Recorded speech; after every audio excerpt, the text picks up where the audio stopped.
નમસ્કાર બાળ દોસ્તો, શ્રાવણ માસ ચાલી રહ્યો છે અને આપણે મહાદેવની ખૂબ વાર્તાઓ સાંભળવાની છે. અને શિવપુરાણની અંદર આવતી શિવજીની અને પાર્વતીની આ પ્રેમ કથા, આ દંત કથા તમને ખૂબ જ ગમશે. આની અંદર આવવાના છે શિવજી અને પાર્વતી, અને શક્તિપીઠની પણ વાતો આવવાની છે. આવો વાર્તાની શરૂઆત કરીએ. વાર્તાનું નામ છે શિવ અને પાર્વતીના પ્રેમ ભરી દંતકથા. અત્યંત સમય પહેલાની આ વાત છે. સતી રાજા દક્ષની દીકરી હતી. એ ખૂબ સુંદર હતી, ખૂબ ભોળી હતી અને ભગવાન શિવની ખૂબ મોટી ભક્ત હતી, જેમ કે તમે પણ છો.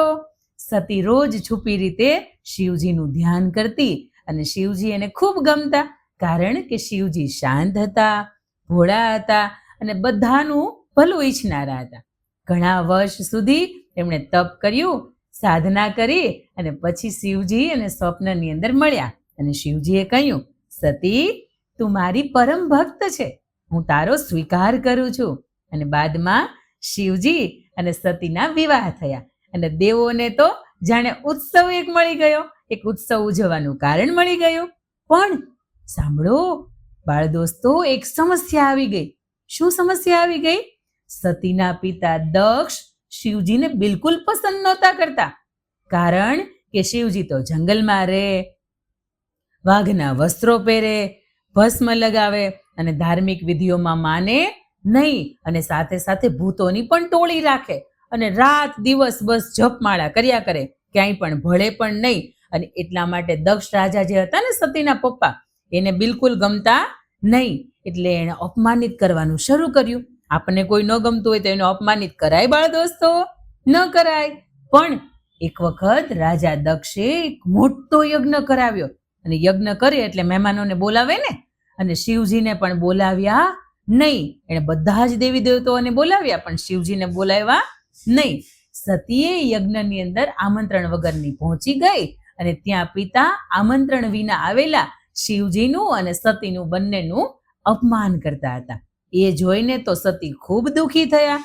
સતી કહે, મારા ભોળેનાથને અપમાન મળે એ તો હું કેવી રીતે જોઈ શકું? અને પછી તો બધા જ દેવીઓ અને દેવતાઓ જોતા રહી ગયા.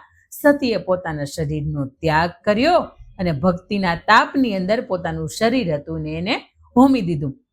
તમે હવન જોયો છે ને, હવન કુંડ જોયો છે ને, એની અંદર કેવી અગ્નિ હોય, તો સતી એ અગ્નિની અંદર કૂદી ગયા.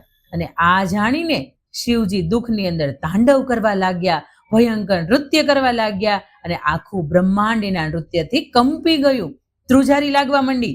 તેમણે સતીના શરીરને પોતાના ખભા ઉપર રાખ્યું અને આખું જગત ફરવાનું શરૂ કર્યું.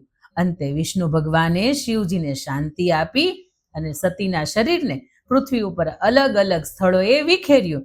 અને એ જે ડુંગર ઉપર અલગ અલગ સ્થળોએ સતીનું શરીર પડ્યું, એનું નામ છે 52 શક્તિપીઠ. હવે શક્તિપીઠ કોને કહેવાય?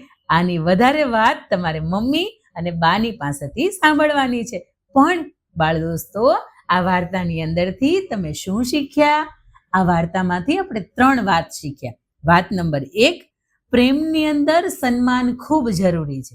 શિવજી અને સતી એકબીજા માટે સમર્પિત હતા. જે તમને પ્રેમ કરે છે ને જેને તમે પ્રેમ કરો છો, હંમેશા એનું સન્માન તમારે જાળવવાનું છે. વાત નંબર 2, ભોળાનાથ તો શાંતિના દેવ છે, પણ ભક્તના દુઃખ તેઓ ક્યારે પણ સહન કરી શકતા નથી. ભક્ત જ્યારે દુઃખમાં આવે છે ત્યારે મહાદેવ એને મદદ કરવા માટે આવે છે. અને વાત નંબર 3, આજના સમયમાં જે શક્તિપીઠ છે એ સતીના પ્રેમ અને શક્તિની નિશાની છે. નમસ્કાર.